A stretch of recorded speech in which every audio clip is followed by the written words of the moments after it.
Will India become a naval superpower thanks to aircraft carriers? With one large carrier in service and another on the way, India has become one of the world's preeminent naval aviation powers. How did the program come about? Where is it going?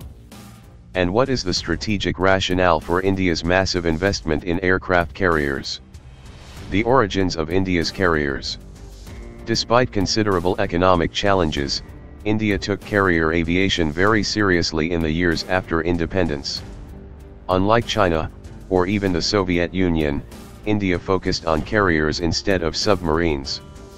INS Vikrant, a Majestic class light carrier, served from 1961 until 1997, fighting effectively in the 1971 war.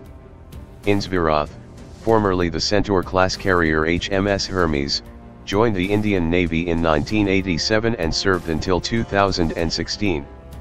These carriers gave the Indian Navy long-term experience in carrier ops, as well as a compelling organizational logic for maintaining a carrier capability. The current situation. By the early 2000s, Virat was showing her age. The supply of second-hand carriers, long dominated by the Royal Navy's World War II relics, had narrowed considerably. Instead of building a new ship itself, India determined to acquire an older Soviet carrier, the former Kiev-class warship Admiral Gorshkov, which had been out of service since the 1990s. India paid in excess of $2 billion for a massive reconstruction that left the ship nearly unrecognizable, with a ski jump deck and transformed weapons systems. When accepted into service in 2014, the new 45,000-ton INS Vikramaditya could operate around 20 MiG-29K fighters, along with utility helicopters. Despite cost overruns and serviceability problems, the ship offered the Indian Navy the chance to redevelop its aviation muscles after years of operating only V-style, vertical and / or short takeoff and landing, aircraft from Virat. Vikramaditya was only the first step towards recapitalizing the aviation wing of the Indian Navy. The second step was the new INS Vikrant, a 40,000-ton ski jump carrier built in India's Cochin shipyard. Laid down in 2009, Vikrant is expected to finally enter service around 2020, with an air wing similar to that of Vikramaditya. The construction process has witnessed a number of setbacks, many of which are to be expected from a first effort at carrier construction. For the time being, India has decided to stick with the MiG-29K as its primary naval combat aircraft, rather than the Su-33, the F/A-18 or the Das Alt Rifle. Both Boeing and Das Alt remain at least somewhat hopeful of exporting carrier-borne fighters to India. Even Saab expressed an interest in converting the Gripen for naval service. The Indian Navy also contemplated developing a navalized version of the HAL Tejas, but, for now, has wisely rejected the complicated effort to convert the troubled fighter. Strategic rationale. India's carrier force has developed a three-pronged rationale for its purpose. The first prong is support of a conventional war against Pakistan, which would involve strikes against Pakistani naval assets and land bases. Unfortunately, Vikrant and Vikramaditya would struggle in strike operations because of limitations on aircraft weight, although they certainly would attract Pakistani attention.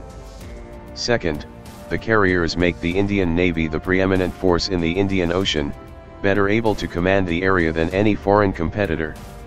Indian carriers will always have better access to bases and support facilities in the Indian Ocean than China, the United Kingdom, or even the United States, and the presence of the carriers facilitates the projection of Indian power and the management of trade protection. The third prong involves geopolitical competition with China. With the anticipated commissioning of its second large carrier, China has managed to leapfrog Indian naval aviation development in a relatively short period of time. Although China lacks India's experience with carriers, it boasts a remarkably efficient shipbuilding industry and an increasingly sophisticated aviation sector, making it less dependent on foreign technology. Although India may struggle to keep up with Chinese construction, it can leverage geography, proximity to bases, to its advantage in the most likely areas of any conflict. What to expect from the Indian Navy?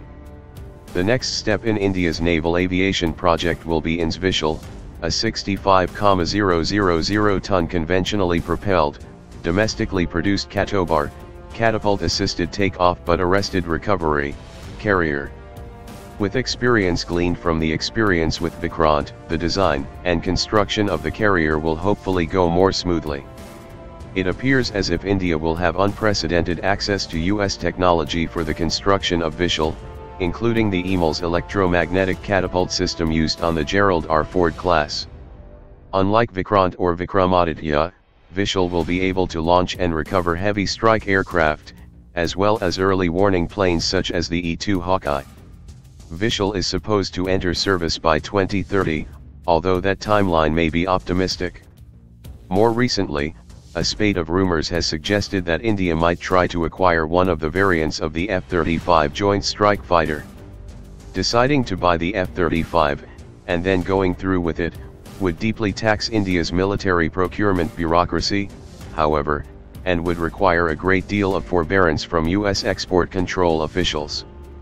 Still, the F-35C is the world's most modern carrier fighter, and INS Vishal could surely operate the plane. Next steps. By the early 2030s, India plans to have 3 active carriers. At that point, the next presumed step will be to replace INS Vikramaditya. Although lightly used, her hull is already 30 years old, and she will be less capable than the other 2 ships. If Vishal is at all acceptable, India's best bet would be simply to build more of that design, which would allow the capture of construction efficiencies while also enabling incremental improvements. Although the Indian Navy has toyed with the idea of nuclear propulsion, it really doesn't need a nuclear carrier. The strategic tasks of the Navy should keep it relatively close to home, and building nuclear propulsion into the design would result in 3 different carriers with 3 different designs, limiting efficiency and cooperability. Conclusion. India has committed to carrier aviation, and has the resources and experience to develop a successful force.